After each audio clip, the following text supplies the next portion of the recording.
another opportunity to come out and get better in front of these guys, and an opportunity to play our game and kind of show everybody what we're doing, and then it was great to get a win. How do you think Nick played? Nick's phenomenal. Oh my God, the dude was incredible tonight. Grabbing rebounds, he was on the floor, he was talking, he was dunking everything, making free throws. The dude played phenomenally tonight. You call him a dude there twice. What does dude mean? The guy, sorry, Nick. No, that's fine. He just plays so hard, and a lot of the stuff that he does goes unnoticed, I think, and he's another guy that communicates a lot, and he does a lot of the small things for us, like whether it's picking guys up off the court, or it's blocking a shot or getting a finger on a ball or something like that. A lot of that stuff goes unnoticed. And the Eastern coach said that if Nick plays like this consistently, you guys will win the national championship. How does that play on your mind? That's a really far ways away, so I'm not looking too far ahead. But no, if Nick plays like this, I think we'll be fine. You have a unique perspective of maybe being in EKU's shoes a little bit, as far as being the underdog coming in playing at a big school. Is there anything you share with the guys about that perspective maybe? Yeah, no, I actually said it today when we were getting ready to come out for starting lineup. I was like, listen, I've been in those shoes. I've been in that spot where you're the underdog. You're a team that comes in where everybody thinks you're going to get smacked.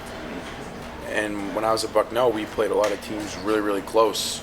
And I just told everybody, anything can happen. This is a game where if we have defensive lapses and they make shots, they can go on runs and they can really catch up. So I just told everybody, we got to stay locked in, 1 through 13 on the bench. So.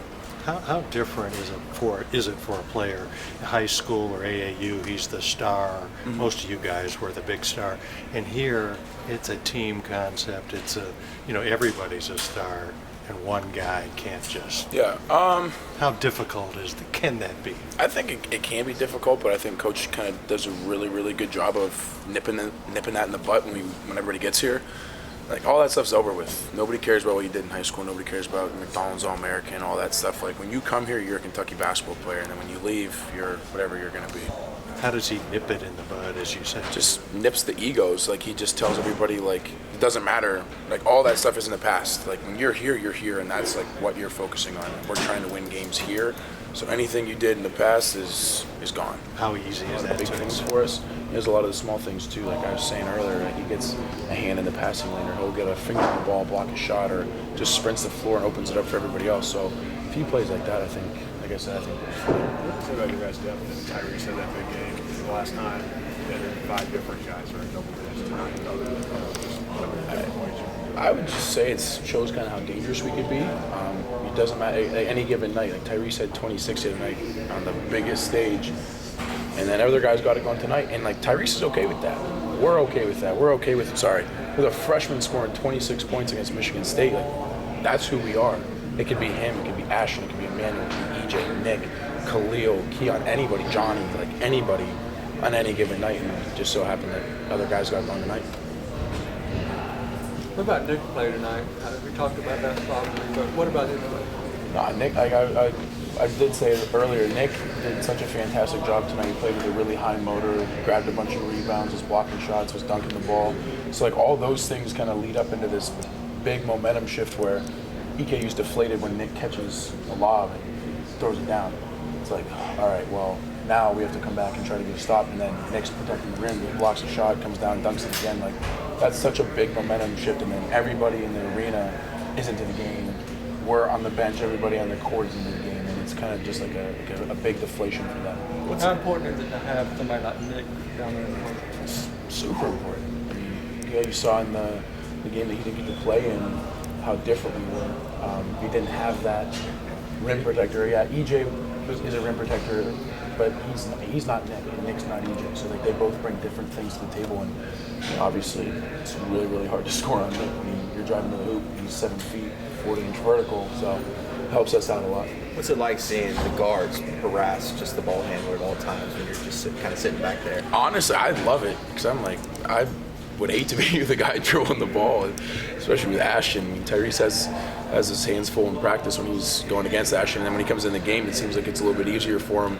But it's great, and then that leads to transition points, and that gets us going as a team, and then we come down, we get more stops, whether it's the guards, whether it's us down low getting stops, and then we can get out and run.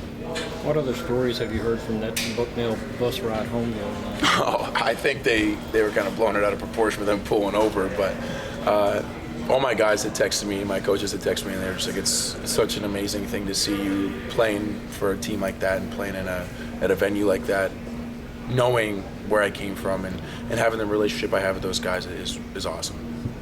You've been in an NCAA tournament before, but did you have a moment when you walked into the Garden, you're like, Yeah, when away from important? Yeah, when I first came out for warm-ups, I was like, oof, I wasn't nervous. I was just super excited to get out there and get playing, but it kind of caught me off guard when I first went out.